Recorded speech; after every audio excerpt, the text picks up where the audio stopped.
The Ratnaguna, Chapter 31. The Perfection of Morality. By morality, those who hanker after calm are lifted up, established in the sphere of those with the 10 powers, unbroken in their morality. However many actions of restraint they comply with, they dedicate them to enlightenment for the benefit of all beings. If he generates a longing for the enlightenment of Arhats and Pratyeka-Buddhas, he becomes immoral, unwise, and likewise faulty in his coursing. But when one turns over all one's merit into the utmost bliss of enlightenment, then one is established in the perfection of morality, although joined to the sense qualities. The Dharma from which come the qualities of the enlightenment of the gentle, that is the objective of the morality of those who are endowed with qualities of Dharma. When a bodhisattva tastes of the 5 sense qualities, but has gone for refuge to the Buddha, the Dharma, and the Holy Sangha, and has turned his attention toward all knowledge, thinking, "I will become a Buddha," as established in the perfection of morality, should that discerning one be known. If, when coursing for kotis of eons in the 10 paths of wholesome action, he engenders a longing for arhatship or pratyeka Buddhahood, then he becomes one whose morality is broken and faulty in his morality. Weightier than an offense deserving expulsion is such a production of thought. When he guards morality, he turns the resulting merit over to the foremost enlightenment. But he does not feel conceited about that, nor does he exalt himself. When he has got rid of the notion of I and the notion of other beings, established in the perfection of morality is that bodhisattva called.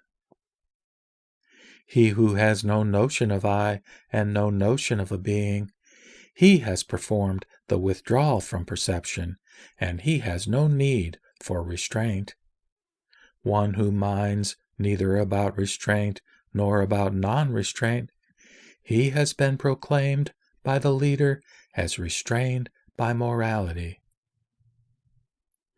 The perfection of giving.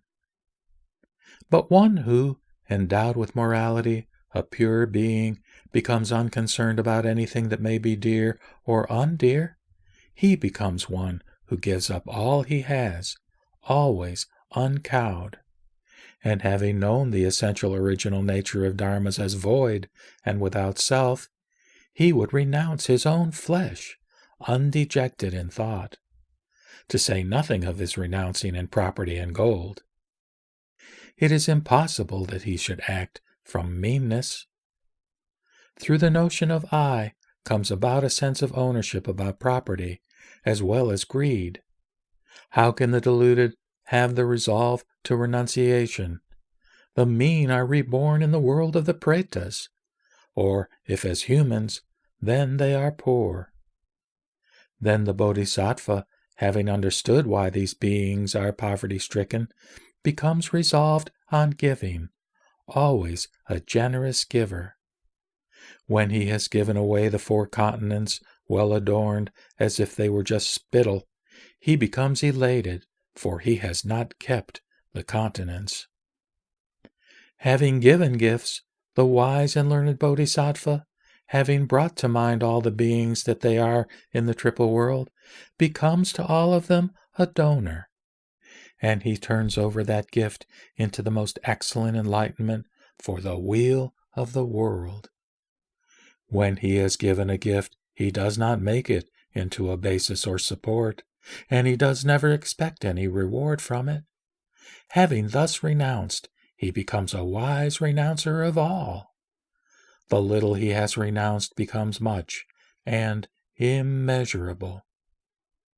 If all the beings in the entire triple world, as many as there are, would, let us assume, give gifts for endless eons to the Buddhas, knowers of the world, to Arhats and Pratyeka Buddhas, but would wish for the virtues of the disciples.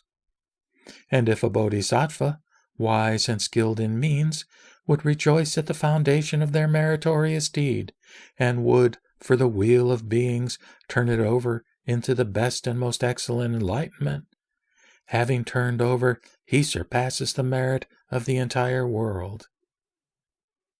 If there were a large heap of spurious glass jewels, one single gem of lapis lazuli surpasses it all.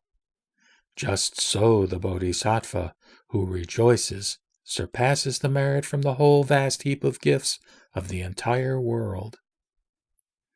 If the Bodhisattva, when giving gifts to the world, remains unaffected by a sense of ownership or by affection for his property, from that his wholesome root grows into something of great might.